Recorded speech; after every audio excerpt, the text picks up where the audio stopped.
Hi everyone, I'm teacher Mana from Shakespeare School.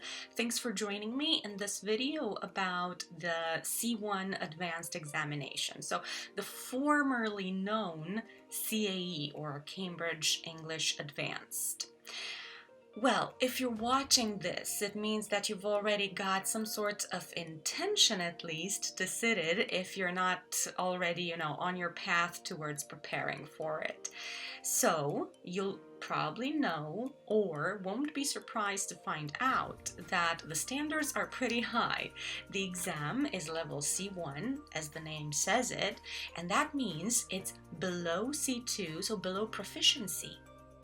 Proficiency means that you've got a, near native level of English. So passing the CAE is pretty close to this achievement, this performance. And as a matter of fact, if you pass your C1 advanced examination at grade A, you've secured an extended certification attesting the fact that your level is actually C2. So by passing the CAE at grade A, you virtually have an extended diploma towards proficient level, which is absolutely amazing, isn't it? And you can ensure that whatever you need to use it for, whether it is a job application or a university application, well, you'll have no problems getting there. Therefore, bundle up and let's have a look at the essential steps you need to take in your preparation in order to ensure success in your C1 Advanced exam. Here's the first step.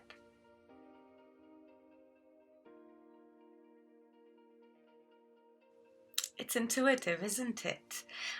You wouldn't go to a job interview without knowing kind of what to expect, so don't go into an examination as thorough as the Cambridge Advanced without knowing exactly what they will ask you to do.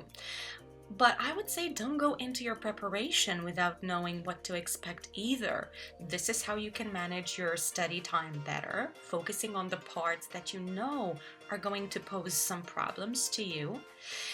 But also, you'll be doing better with your timing in the exam as well as you prepare for it mindfully.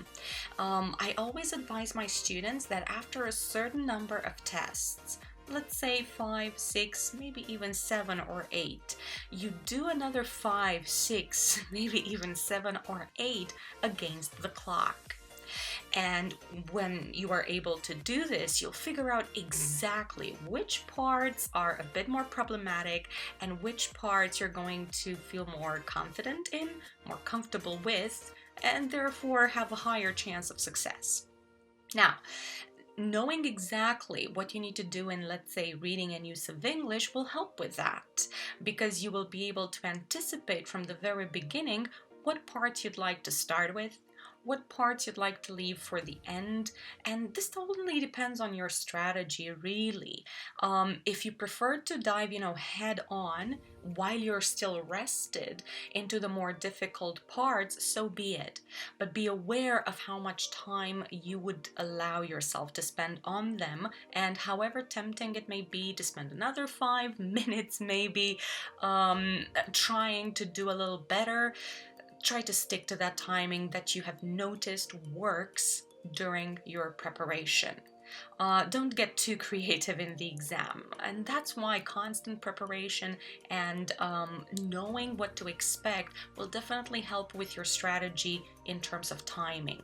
Many of my students struggle with that in the beginning, especially I would say with use of English, reading, which are combined, but it's a matter of how you distribute that time, the 90 minutes you have. How do you distribute them between reading and use of English, and how much time do you want to spend on each part, as well as in writing? Proofreading your text should be part of the process, so you need to take that into account, which means that unless you know exactly what a report looks like or what a proposal looks like, for instance, you'll have no idea how to go about it in the exam, and you'll waste time wondering what you need to write or how you need to write it, what format it needs to be in, and what style, for instance. So the best thing you can do the very first day of your preparation is to read the handbook. It's public. You'll find it through a simple Google search, by the way, the CAE handbook, and you'll also find it on cambridgeenglish.org. Become familiar with the exam and start strategizing from the very beginning. Then, of course, reevaluate your strategy if you realize that some of the parts that were initially more problematic have suddenly, or through work, become a lot easier and you can focus on others maybe. So this is the first step. Know your opponent. Become familiar with the exam.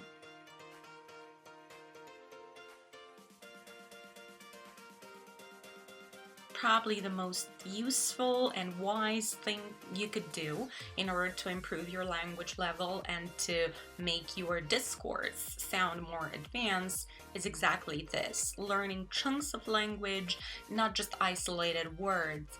It frequently happens that you hear advanced candidates say very impressive words, but not always in the appropriate context or according to the style of the discourse. On the other hand, if you learn chunks of language, you will learn how to use them as well, because you're probably likely to learn them from a text. Let's talk about writing.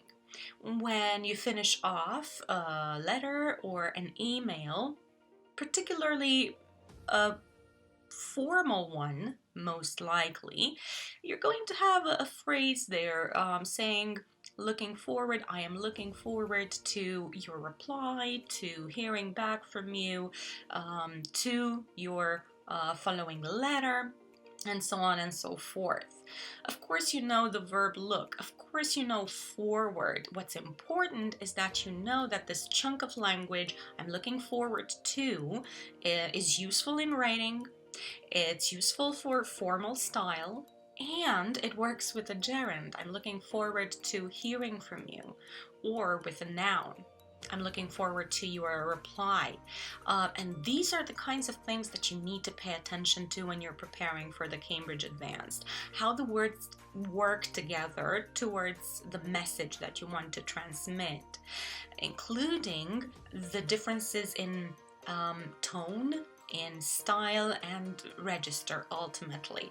So you don't want to sound too informal in a report, which is why another chunk of language will probably be the aim of this report is to, and that's how you would start a report.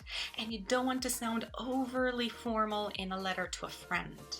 And these are the two extremes if you want to, gauge the exact dimension of formal and informal. Probably the reports would be the most formal pieces of writing you're going to write, and on the other side of the spectrum, the letter to a friend, the informal letter. However, you're going to need chunks of language in speaking as well. And basically, everything you say when you talk is prefabricated phrase.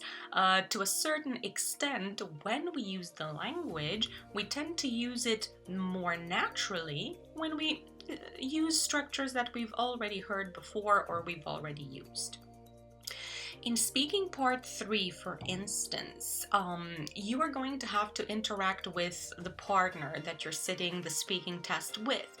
And in that interaction, which the candidates need to portray as being very natural and folding very, amiably between the two, you're going to have to use some questions and some reactions, which will indicate that you are sustaining and supporting the communication. Therefore, you're going to need something like, are we on the same page here, in order to find out your partner's opinion and viewpoint. But also, you're going to need something like, oh, I fully agree with you here, or I agree with you up to a point. I'm sure these are, phrases that you've heard. They're not exactly fixed, because these words can combine differently as well. But fixed or not, chunks of language are phrases that we can use and sound more natural as we do so. So, whenever you read a text, maybe from a reading test or from a magazine, try to extract those expressions, those phrases that sound useful to you. How do you know that they're useful? Well, because in step one, you became familiar with the exam and you know what kind of exercises you're going to have to solve. Therefore, you'll be able to evaluate the kind of language that you will need for each kind, not just writing and speaking, which I used as examples here, but also for use of English, for instance. So that's it. Learn chunks of language, not just isolated words, in order to sound natural and not forced in your discourse.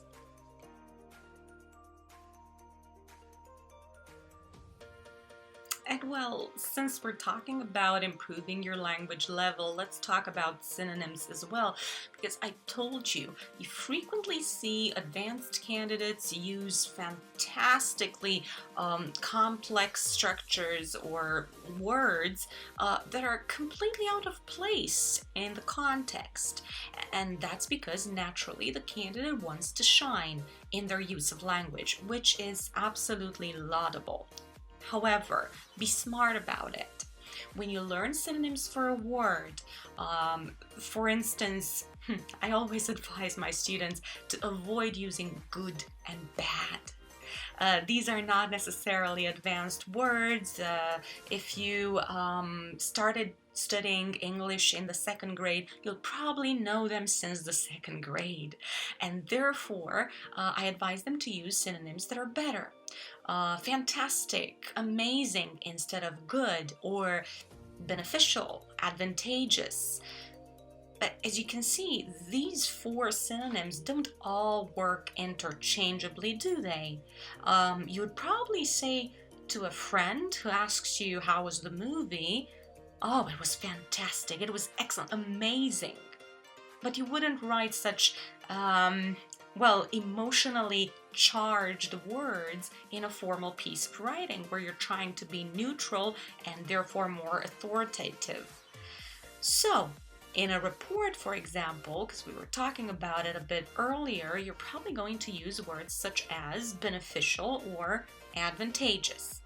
And that's what we mean by learning synonyms in a smart way.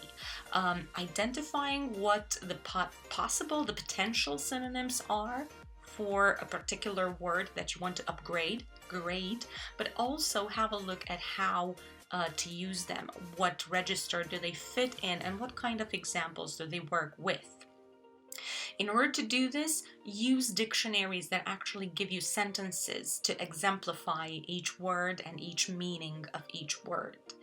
Another thing would be learning synonyms for phrasal verbs and normal verbs, so full verbs. This means that when you talk to a friend, or if you write a letter to a friend, for instance, or if you're in the speaking test, you will say something like, it's difficult to put up with such circumstances. On the other hand, in a writing that is more formal, like a report, as we were saying, or a formal letter, you're not going to use the phrasal verb. That's spoken, that's colloquial. You're probably going to learn tolerate to use instead of put up with. So it is unthinkable why such circumstances have been tolerated for so long without anyone trying to change them. Therefore, be very careful about how you learn your synonyms and use those dictionaries that provide examples for the meanings of each word.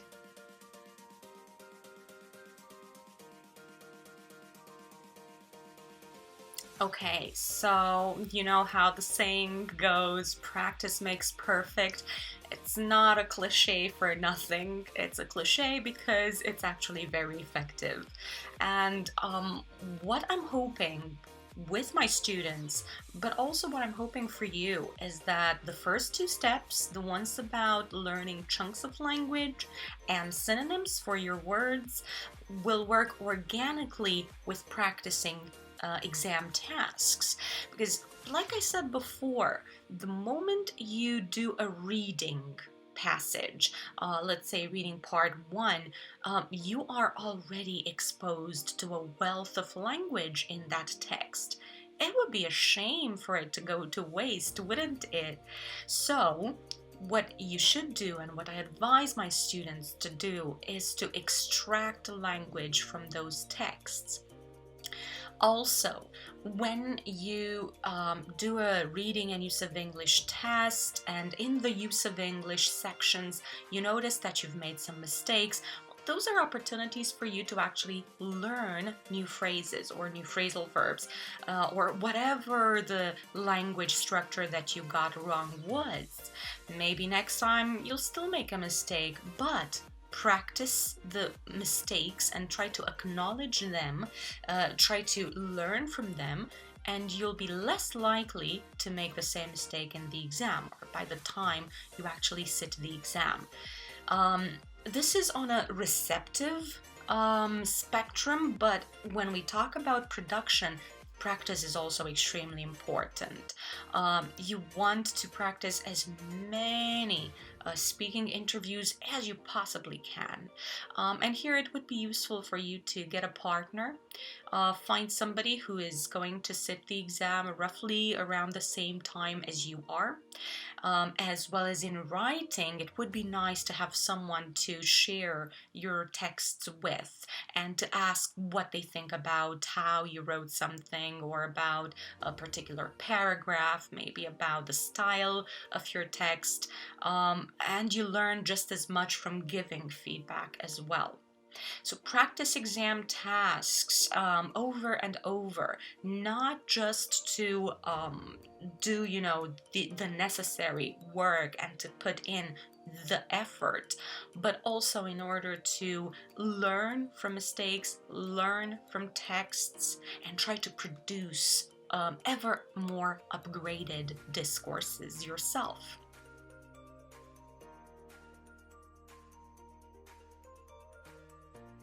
So in the previous step, we were talking about the importance of practicing exam tasks. I suggested finding a partner, somebody you can practice your speaking with, someone you can share feedback regarding the writing on.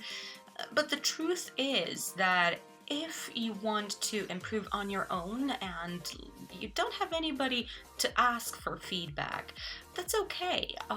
Speaking can also be done quite effectively with your own observations and suggestions for improvement for yourself, basically. All you need to do is use your technology, and you don't even need, very state-of-the-art technology to do this. You simply record your answers. You play them back, listen very carefully, make a few notes about them. What did you like about your answer? What put you off a bit? What wouldn't you repeat about it? And try it again.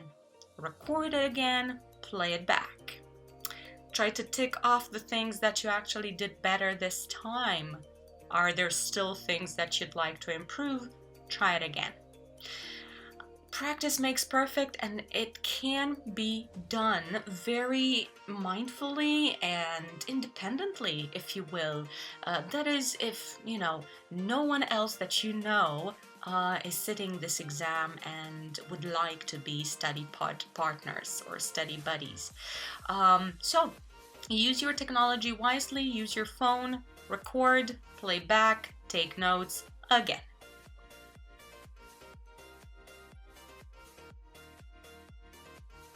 So what is there to do about writing and improving writing skills at such a level like the advanced? Well, luckily, once again, if you don't have a teacher or another peer, another candidate who's going to sit the exam roughly at around the same time you are, no worries. There's plenty of websites nowadays that are trying to help people get better at their writing skills. One that is built by Cambridge and quite effective in its intents and purposes is Write and Improve. Check out the website, check out this online tool that you can use where you get exam tasks. So there's plenty of them uploaded up there. You type in your answer and you automatically get some feedback from the artificial intelligence. Then you try it again and you see how your grade improves. Now, if you're looking for language feedback exclusively, so you want to improve your phrasing, maybe your word order, your use of words in an accurate manner, Grammarly. Grammarly is a useful tool to do that, and it's quite apt at identifying what doesn't sound exactly right, what doesn't sound normal, and of course what could be considered as a mistake. So check out any other tools that you hear about regarding writing skills and how to improve them. But these two, just off the top of my head, would be extremely useful to get started with, at least.